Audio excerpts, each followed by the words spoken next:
In 1942, the United States of America learned from Rhoda Verba and Alfred Wetzler, two escapees of Auschwitz, of the existence of the camp.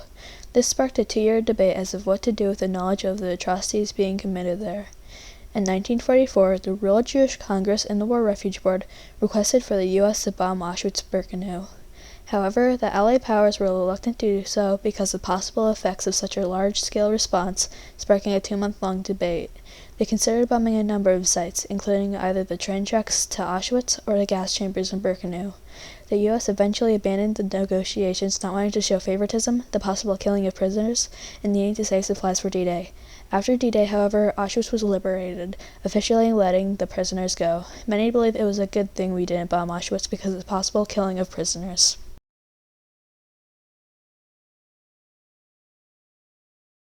On May 20th, 1940, the Nazis and Hitler made Auschwitz. Auschwitz was a German concentration camp used for holding Jews, homosexuals, enemy forces, and political figures. Auschwitz has 3 parts: Auschwitz, Birkenau, and Monowitz. Birkenau was the extermination camp. This is where they would kill the prisoners. Monowitz was a labor/work camp, and Auschwitz was the main camp. In 1942, the U.S. and Britain was informed by Rhoda Verba and Alfred Wetzler of the mass murder at Auschwitz-Birkenau.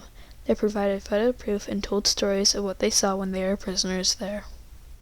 In August 1944, the World Jewish Congress and the War Refuge Board requested that the British foreign officers allow a bombing of the Auschwitz camp, specifically Auschwitz-Birkenau.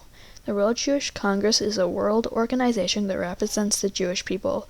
The War Refuge Board represents the official idea of giving relief and rescue to victims of Nazis in World War II.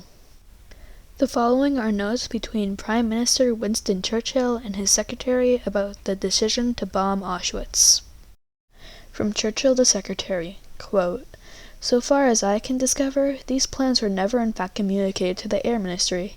The Minister of State on September 1st, on behalf of the Secretary of State, agreed in writing to the Secretary of State to the Air that viewed on the difficulties of the operation bombing the camps requested by the Air Ministry. They said they had no details of the information of the topography layout of the camps. The idea of bombing them might be dropped. We are therefore technically guilty of allowing the Air Ministry to get away with it without having given them, though we had it, the information they asked for, prerequisite. In all of the circumstances, I think, though I feel a bit uneasy about it, we better let this go by. PM 189." End quote. From Secretary to Churchill, quote, "I don't know enough about this from a view. Surely this information was taken into consideration when the decision was taken not to pursue the matter. Perhaps the service line debate, government debate whose job is to help different governments debate the communicate efficiently, could advise as whether this info has made any difference to the Air Ministry's attitude. Sec. 20/9." End quote. On December 26, 1944, the 455th Bomber Group was sent by the U.S. to bomb near Auschwitz-Birkenau. A prisoner at the time of the bombing, Elie Wiesel, writes, quote, "We were no longer afraid of death, at any rate not of that death. Every bomb filled us with joy and gave us new confidence in life." End quote. They ended up failing, bombing less than 5 miles away from Auschwitz-Birkenau, bombing the IG Farben synthetic oil and rubber works, killing 40 prisoners and 15 SS troops. The U.S. did not try to bomb Auschwitz again while it was fully working because of this accidental bombing of prisoners. The U.S. also did not try to bomb Auschwitz again because they did not want to spend supplies they needed for D-Day.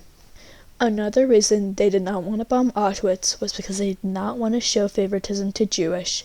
At the time, anti-Semitism was much more common. The debate of should the U.S. bomb Auschwitz still lasts to this day.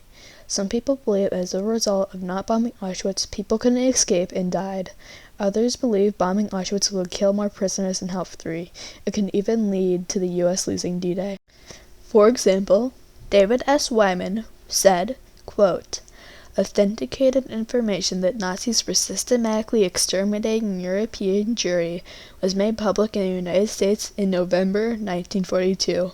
President Roosevelt did nothing about the mass murder for 14 months, then moved only because he was confronted with political pressures he could not avoid, and stood on the brink of his administration over nasty scandals on its rescue policies.